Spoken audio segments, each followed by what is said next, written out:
DKI Jakarta resmi mendapatkan persetujuan dari Menkes untuk melakukan pembatasan sosial berskala besar atau PSBB pada 10 April 2020. Adapun peraturan PSBB yaitu pembatasan transportasi, pembatasan penumpang transportasi umum maupun kendaraan pribadi, transportasi ojek online, pembatasan kegiatan sekolah dan tempat kerja diliburkan. Larangan kegiatan sosial dan budaya seperti politik, olahraga, hiburan, akademik, dan budaya.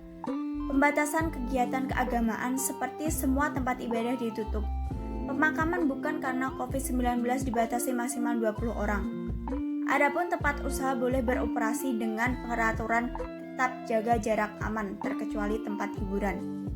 PSBB ini diterapkan untuk menekan jumlah kasus COVID yang semakin meningkat dari hari ke hari di suatu wilayah.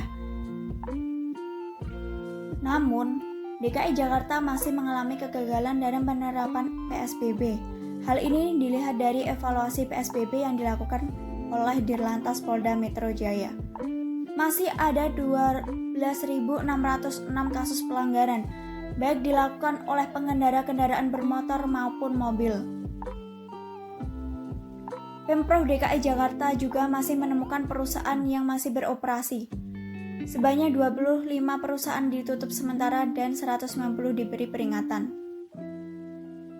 Selain itu juga masih ada pelanggaran-pelanggaran yang dilakukan oleh beberapa kereta komuter yang masih padat. Ibadah sholat Jumat masih dilakukan di masjid dan data penyaluran bantuan yang tidak sinkron.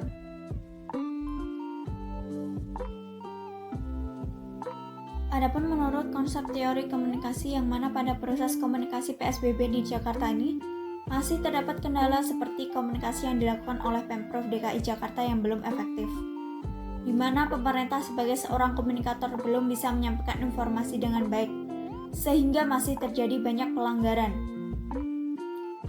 Hal ini terjadi karena tidak adanya koordinasi antara pemerintahan pusat dengan pemerintah daerah.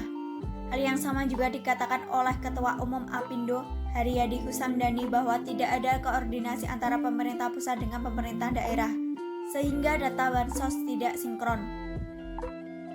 Hal ini menyebabkan tujuan kebijakan PSBB yang disampaikan pemerintah tidak tersampaikan dengan baik kepada masyarakat, karena masih banyak warga DKI Jakarta yang belum mengetahui kebijakan PSBB.